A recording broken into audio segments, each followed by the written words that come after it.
dia, graça e paz a você que nos ouve, aos irmãos e irmãs, queridos, queridas da nossa Igreja Batista Reformada aqui em Campos. Quero levá-lo a refletir nesta manhã sobre o reino de Deus e as calamidades ao longo da história, baseado num texto que fala de uma calamidade terrível que os filhos de Deus, o povo de Deus enfrentou tempos atrás. Para isso eu queria convidá-la a abrir aí a sua Bíblia no livro de Joel, livro do profeta Joel, capítulo 2. Nós vamos ler a partir do verso 12 até o verso de número 17. Diz assim o texto: Ainda assim, agora mesmo, diz o Senhor, convertei-vos a mim de todo o vosso coração, e isso com jejuns, com choro e com pranto. Rasgai o vosso coração e não as vossas vestes, e convertei-vos ao Senhor vosso Deus, porque Ele é misericordioso e compassivo, e tardio em irar-se, grande em benignidade e se arrepende do mal. Quem sabe se não se voltará e se arrependerá, e deixará após si uma bênção, uma oferta de manjares e libação para o Senhor vosso Deus. Tocai a trombeta em Sião, promulgai um santo jejum, proclamai uma assembleia solene, congregai o povo, santificai a congregação, ajuntai os anciãos, reuni os filhinhos e os que mamam. Saia o noivo da sua recâmara e a noiva do seu aposento. Chorem os sacerdotes, ministros do Senhor, entre o pórtico e o altar, e orem. Poupa o teu povo, ó Senhor, e não entregues a tua herança ao opróbrio, para que as nações façam escárnio dele, porque hão de dizer entre os povos: onde está o seu Deus? Você é daquele tipo de pessoas que gosta de uma notícia ruim? Tem gente que gosta de notícia ruim, não é? Porque as calamidades, elas exercem uma atração muito forte entre nós seres humanos. Pode observar que quando existe um acidente, o local em que aconteceu esse acidente, rapidamente, muito rapidamente, fica cheio de pessoas curiosas, querendo ver o que acabou de acontecer. Qual é a seção num jornal que não pode faltar de forma alguma?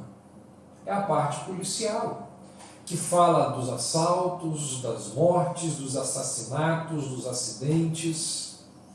Eu e você, todos nós sabemos que notícia ruim, como diz o ditado, ela corre muito rápido, porque nós, seres humanos, temos essa atração pelas calamidades. O livro do profeta Joel, ele é construído, ele gira em torno de uma calamidade, que trata da questão de uma devastadora praga de gafanhotos. E essa praga, ela foi acompanhada de uma seca extremamente severa. E o profeta vai comparar esta calamidade com várias outras que viriam a reboque, que sobreviriam à nação devido às iniquidades, à vida errada, aos pecados do povo. Assim como outros profetas, Joel, ele presencia o juízo de Deus sobre aquela nação, sobre o seu povo. Assim como tantos outros profetas, Joel, ele vai exortar o povo a buscar o verdadeiro arrependimento diante do que acontecia. Assim como outros profetas, Joel também enxerga a restauração de Deus sobre o seu povo, uma vez que esse venha se arrepender. Os estudiosos têm dividido o livro do profeta Joel em 3 partes, em 3 momentos. A primeira, aquela que trata da questão da calamidade, depois a questão ali da advertência, da conclamação do profeta para que o povo se arrependa, e por fim aquela parte que trata do futuro da nação. Quero ler com você o texto que fala dessa primeira parte, que fala da calamidade. Está aí no capítulo 1, que vai do verso 4 ao verso 12.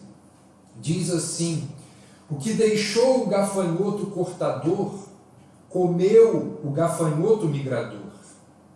O que deixou o migrador, comeu o gafanhoto devorador. O que deixou o devorador, comeu o gafanhoto destruidor. Ébrios, despertai-vos e chorai, uivai todos os que bebeis vinho, por causa do moço, porque está ele tirado da vossa boca. Porque veio um povo contra a minha terra, poderoso e inumerável. Os seus dentes são dentes de leão, e ele tem os queixais de uma leoa. Fez de minha vida uma assolação, destroçou a minha figueira, tirou-lhe a casca que lançou por terra, os seus sarmentos se fizeram brancos. Lamenta como a virgem que, pelo marido da sua mocidade, está cingida de pano de saco. Cortada está da casa do Senhor a oferta de manjares e a libação. Os sacerdotes ministros do Senhor estão enlutados. O campo está assolado e a terra de luto, porque o cereal está destruído, a vide se secou, as olivas se murcharam. Envergonhai dos lavradores, uivai vinhateiros, sobre o trigo e sobre a cevada, porque pereceu a messe do campo. A vide se secou, a figueira se murchou, a romeira também, e a palmeira e a macieira, todas as árvores do campo se secaram, e já não há alegria entre os filhos dos homens. Uma das piores calamidades que pode sobrevir a um povo agrícola é, sem dúvida alguma, uma praga de gafanhotos. Os gafanhotos, eles devoram, eles destroem cada folha da vegetação que estiver ali no seu caminho. E essa destruição promovida pelos gafanhotos gera fome, falta de recursos, apreensão, medo, inseguranças, um contexto extremamente semelhante ao que temos vivido nos dias de hoje. O impacto social de uma praga de gafanhotos é de consequências gigantescas. Muitas pessoas adoecem, outras passam necessidades, outras enfrentam dias, semanas, meses complicados, outras vêm a morrer. E eu e você? Quando nós nos deparamos com uma calamidade, qual é a nossa reação? Diante da notícia de uma calamidade, de atentados nos nossos dias, diante das notícias que ouvimos diariamente acerca do coronavírus, como que eu e você reagimos? Existem aqueles que ficam em choque. São aquelas pessoas que dizem: não é possível, não acredito que isso está acontecendo. Alguns têm a capacidade, a sabedoria de refletir e de retirar lições diante do ocorrido. Muitos questionam a bondade, o poder, a capacidade, a soberania de Deus. Conquanto não exista muito conteúdo sobre esse tema, sobre essa questão nas Escrituras, a Bíblia tem algumas verdades, alguns ensinamentos a nos transmitir sobre isso daqui. E o livro de Joel é uma das poucas partes das Escrituras que tratam dessa questão. O que Joel nos mostra, direto ou indiretamente, sobre esse assunto, é que, primeiro, calamidades fazem parte da nossa vida. Calamidades fazem parte da rotina de toda a sociedade, de todos os seres humanos ao longo da história. Quando o apóstolo Paulo escreve aos crentes de Filipos, lá no capítulo 1, Paulo vai dizer que as coisas que me aconteceram, elas têm contribuído para o progresso do Evangelho. E quando Paulo menciona essas coisas, que coisas eram essas? O que foram essas coisas que, segundo o apóstolo, aconteceram a ele? As correntes, os naufrágios, as enfermidades, a ausência de liberdade e tantas outras coisas. Paulo diz que essas coisas simplesmente se abateram sobre ele, vieram sobre ele. E ele nos lembra, assim como Joel, que as calamidades, elas estão próximas a nós. E muitas vezes essas calamidades, elas batem na nossa porta, elas alcançam na nossa casa, as pessoas que amamos, as nossas famílias. Joel também nos mostra que não existe lugar no universo para o acaso, para o destino. O profeta, ele defende, ele ensina, ele proclama a soberania de Deus sobre todas as coisas. E esta é, sem dúvida, uma grande questão para questionar e testar a minha, a sua, a nossa fé. Como entender, compreender um Deus soberano que tudo governa, que tudo controla. Um Deus que é soberano, mas também é bondoso e é amor. Como entender esse Deus soberano e esse Deus amoroso e, por outro lado, nos depararmos com tanta dor, com tantos problemas oriundos das calamidades? Apesar de não termos muitas respostas para esse grande dilema, a Bíblia, ela é clara ao declarar, ao defender a soberania de Deus sobre todas as coisas. Joel também nos ensina no seu livro que, mesmo diante das grandes calamidades, algumas pessoas, elas permanecem indiferentes. Isso é um grande mal. Isso é lamentável. Em Apocalipse existe uma seção que fala das trombetas e outra que fala das taças. 7 anjos que tocam 7 trombetas e 7 anjos que derramam 7 taças. As taças de ira, diz João, elas são derramadas e elas e a partir disso então surgem grandes calamidades. Calamidades no céu, na terra, nos rios, nos mares, nas florestas, calamidades por toda parte, até mesmo nos astros aparecem calamidades. E aí, diante desse cenário, diz o livro que os homens sofrem e pronunciam gemidos, expressam, verbalizam a sua dor.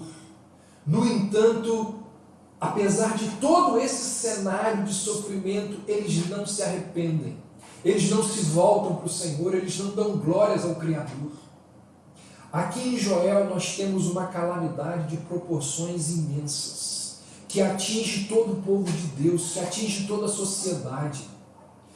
Diante dessa calamidade vem a advertência do profeta, e sabe o que acontece? Nada, absolutamente nada. E é muito interessante perceber que tempos antes, Moisés e Salomão, eles já tinham se referido aos gafanhotos como instrumentos do juízo de Deus. De forma que essa era uma figura já conhecida do povo. E quando essa praga de gafanhotos vem sobre o povo, esse povo, ele não reconhece aquela situação, aquela calamidade, como uma forma de julgamento divino. E Deus então precisa levantar o profeta Joel, e ele vem como porta-voz do Senhor, e ele diz que toda aquela situação complicada pela qual o povo estava passando, toda aquela calamidade, era resultado de uma espiritualidade que não existia mais, de uma religiosidade vazia, de um povo que abandonou o seu Deus. E a calamidade então era resultado dessa ação do povo. A calamidade foi a causa de Deus enviar a praga sobre o povo. Joel então os lembra disso, Joel os exorta, adverte, conclama o povo a se arrepender. E diante da calamidade, da advertência de Joel para que o povo buscasse o arrependimento, nós lemos que aí no capítulo 1, versos 13 e 14, nós lemos aqui a principal mensagem de todo o livro do profeta. Ele diz aí: cingi-vos de pano de saco e lamentai, sacerdotes. Uivai, ministros do altar. Vinde, ministros de meu Deus, passai a noite vestidos de pano de saco, porque da casa de vosso Deus foi cortada a oferta de manjares e a libação. Promulgai um santo jejum, convocai uma assembleia solene, congregai os anciãos, todos os moradores desta terra, para a casa do Senhor vosso Deus, e clamai ao Senhor. Joel vai além.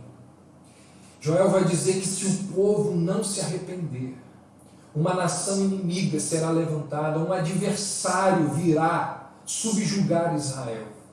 Ou seja, a praga de gafanhotos seria apenas um símbolo de uma outra invasão muito mais severa do que a daqueles animais que estavam devastando aquela sociedade agrícola. Joel ainda nos lembra que, diante das calamidades, nós devemos olhar, observar, consultar o nosso próprio coração. Queria convidar você a abrir a sua Bíblia lá em Lucas, capítulo 13. Os 5 primeiros versos de Lucas 13, Jesus diz, Lucas diz, narrando a história que envolve Jesus Cristo, naquela mesma ocasião, chegando alguns, falavam a Jesus a respeito dos galileus, cujo sangue Pilatos misturara com os sacrifícios que os mesmos realizavam. Ele, porém, lhes disse: pensais que esses galileus eram mais pecadores do que todos os outros galileus, por terem padecido estas coisas? Não eram. Eu vou afirmo, se porém não vos arrependerdes, todos igualmente perecereis. Ou cuidais que aqueles 18, sobre os quais desabou a torre de Siloé, e os matou, eram mais culpados que todos os outros habitantes de Jerusalém? Não eram.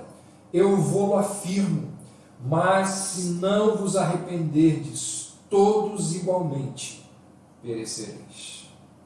Nós temos aqui a narrativa de 2 episódios trágicos, de 2 calamidades. Primeiro, Jesus nos lembra daquele episódio onde Pilatos ele assassinou alguns judeus dentro do templo, dentro de um ato de culto.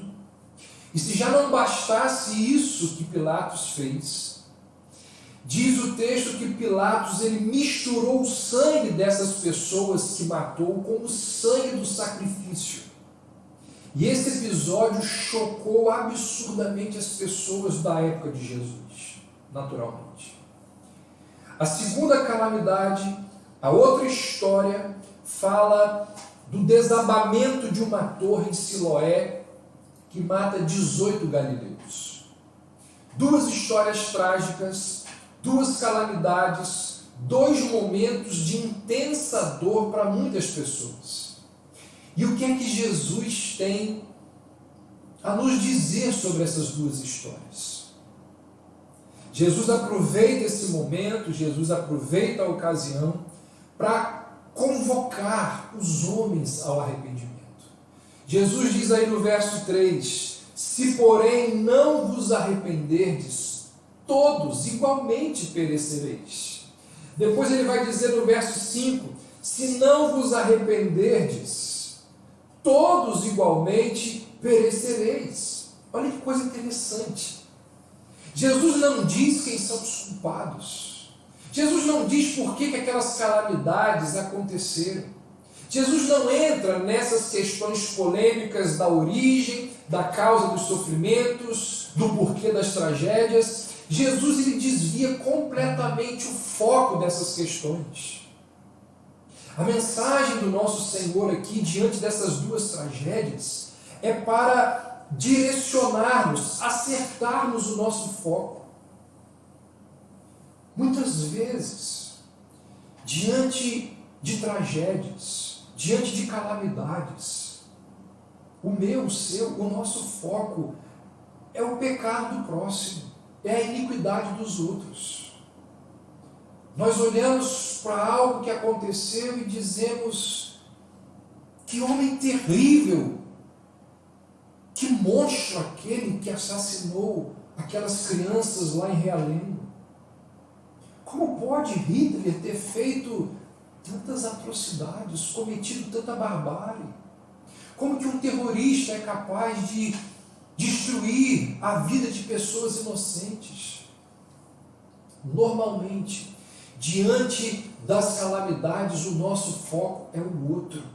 O nosso foco é o assassino, é o bandido, é a mídia, é a China, e por aí vai. E aí aparece Jesus e nos diz, quando o assunto é calamidade, vocês deveriam usar não uma pá, mas uma enxada. Jesus está dizendo, vá mais fundo no problema. Não fique apenas pela superfície. Não trate dessa questão de forma superficial. Aprofunde-se. Quando nós nos deparamos com uma calamidade, qual é a nossa tendência? Criticar as autoridades, os responsáveis, os terroristas, os homens maus, buscar culpados, encontrar e condenar os responsáveis. Nós não somos capazes de perceber que a raiz do problema é o pecado do coração do homem. É a iniquidade que habita dentro da raça humana, dentro do coração de cada ser humano. Qual era a tendência das pessoas ali na época de Jesus? Era dizer, Pilatos é culpado. Os romanos são culpados. Os galileus, sobre quem caiu aquela torre, são culpados. Mas Jesus aproveita aquele contexto, aquela situação e diz, todos, sem exceção, todos são culpados diante de Deus. E se vocês não se arrependerem, todos vocês irão perecer. O que Jesus está nos mostrando é que diante de uma calamidade, nós devemos consultar o nosso próprio coração. A primeira coisa a ser feita diante de uma tragédia é olhar para dentro de nós mesmos, para o nosso próprio coração. Quando um trem descarrilha e pessoas morrem, nós devemos lamentar sim. Devemos chorar e lamentar sim. No entanto, o nosso lamento maior deve ser em termos de eternidade.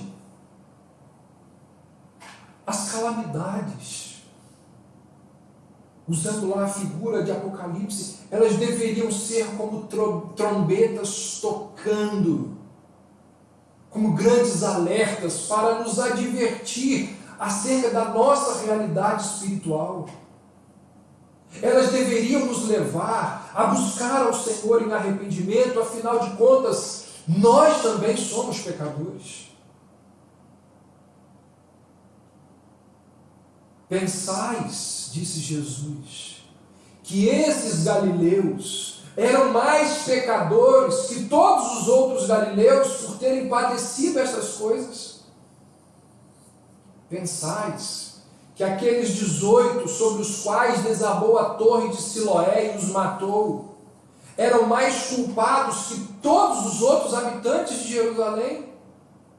Jesus diz, não eram. E eu vou afirmo, se não vos arrependerdes, todos igualmente perecereis. É exatamente isso que está presente no livro do profeta Joel. Essa é a mensagem desse profeta. Ele relaciona as calamidades que estavam vindo sobre o povo com as advertências do Senhor para arrependimento. É muito interessante que no livro de Joel existe uma palavra, uma frase-chave que aparece em vários momentos. Essa frase é o dia do Senhor. Capítulo 1, verso 15. O dia do Senhor está perto e virá como uma assolação do Todo-Poderoso. Capítulo 2, verso 1.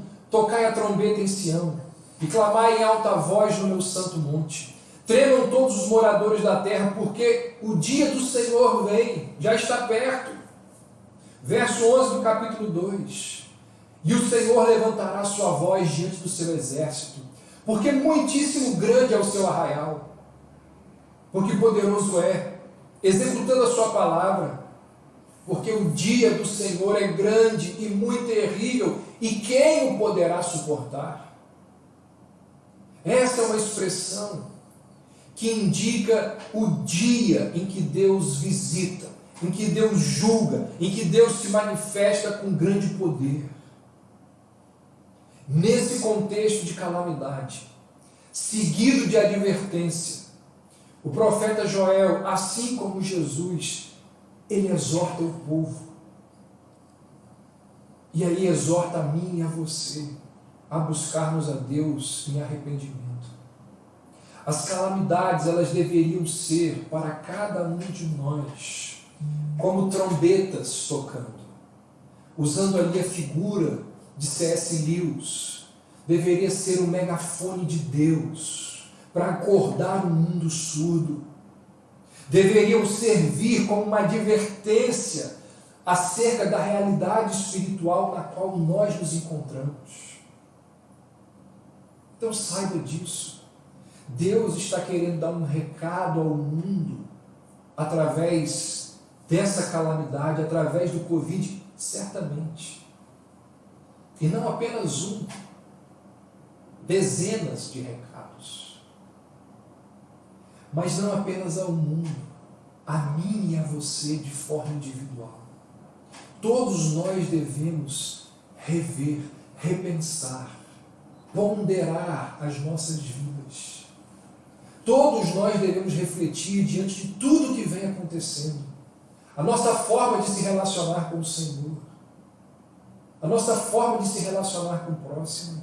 O que pensamos sobre o reino de Deus. O que pensamos sobre a igreja. O que pensamos sobre a nossa casa. São recados. São questões que nós não podemos deixar passar desapercebidas num contexto como esse.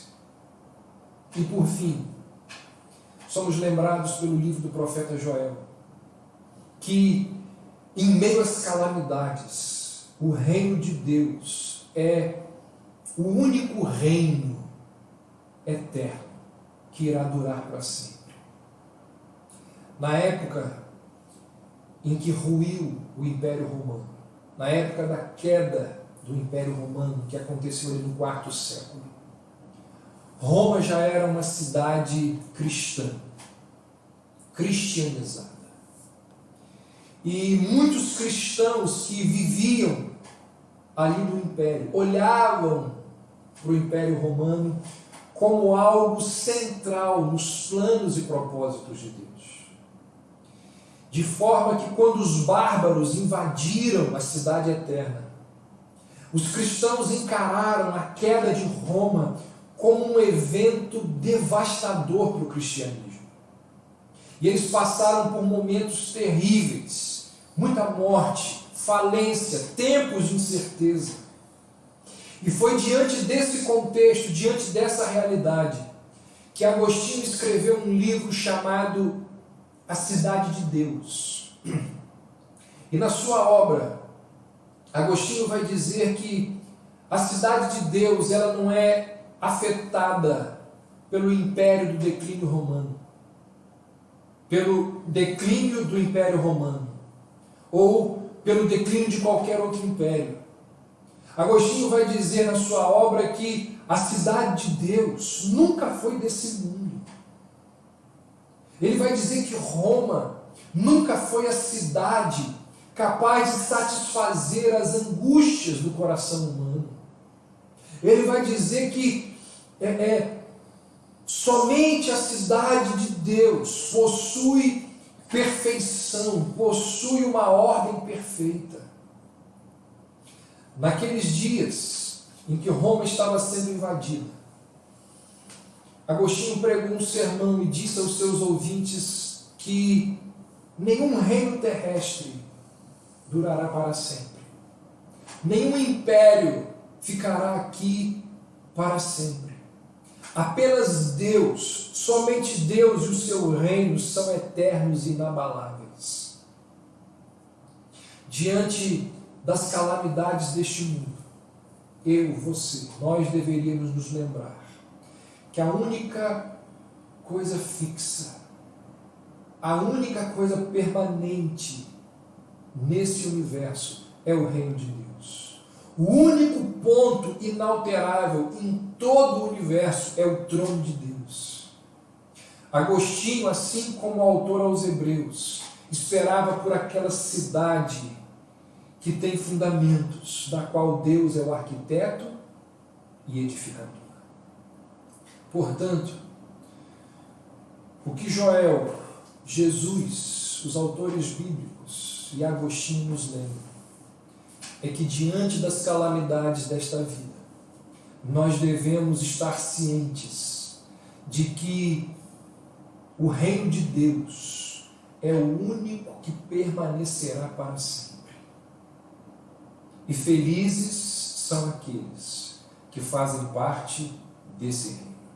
Felizes são aqueles que fazem parte deste reino que nunca terá fim.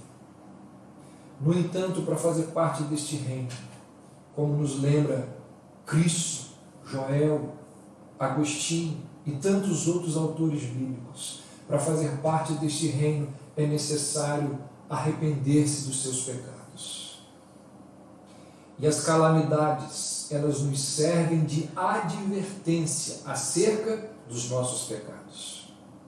Olha o que Jesus disse: se não vos arrependerdes, todos igualmente perecereis. Eu encerro lembrando qual foi a maior calamidade da história humana. Será que foi o dilúvio? Foi aquilo que aconteceu lá com Sodoma e Gomorra? Será que foram as pestes da Idade Média? Alguns vão dizer que foram as duas guerras mundiais, contendo ali uma delas o grande Holocausto. Da perspectiva bíblica, olhando pelas lentes das Escrituras, a maior de todas as tragédias, a maior calamidade da história foi a morte de um homem inocente. Essa foi a maior de todas as calamidades, a maior vergonha da história humana. E a verdade é que eu e você, nós nos beneficiamos da tragédia deste homem inocente. Por causa daquela tragédia, por causa daquela calamidade que aconteceu lá no Gólgota, eu e você não sofreremos a calamidade eterna. Mas para isso, nós precisamos nos arrepender dos nossos pecados. Vamos orar? Senhor nosso Deus, que estas palavras, que estas verdades que saltam aos nossos olhos, que tudo que aqui ouvimos possa encontrar nos nossos corações um solo fértil. Que essas verdades venham a produzir reflexão, ponderação de cada um de nós. Que a calamidade pela qual passamos nos dias de hoje nos leve a refletir, a ponderar sobre a nossa própria vida. Que cada um faça essa autorreflexão. Que cada um questione o porquê. Que cada um tenha a sabedoria de, diante de toda essa tragédia que se abate sobre o nosso planeta, que cada um faça essa ponderação, essa reflexão, assim como nos exorta o profeta Joel, assim como nos exorta o Senhor Jesus Cristo, assim como nos exorta alguns textos da Tua Palavra. Que assim seja, ó Deus, na minha vida, na vida dos meus irmãos e irmãs. Obrigado, Senhor, pela possibilidade de estarmos compartilhando essa mensagem através da internet. Obrigado, ó Deus, pelo Ronaldo, que aqui nos ajuda. Dê a ele a Tua graça, a Tua proteção, bem como a toda a sua família. Guarda, ó Deus, as nossas casas, as nossas famílias, a nossa igreja, diante desta calamidade. Nós assim oramos e te pedimos, em nome de Jesus. Amém.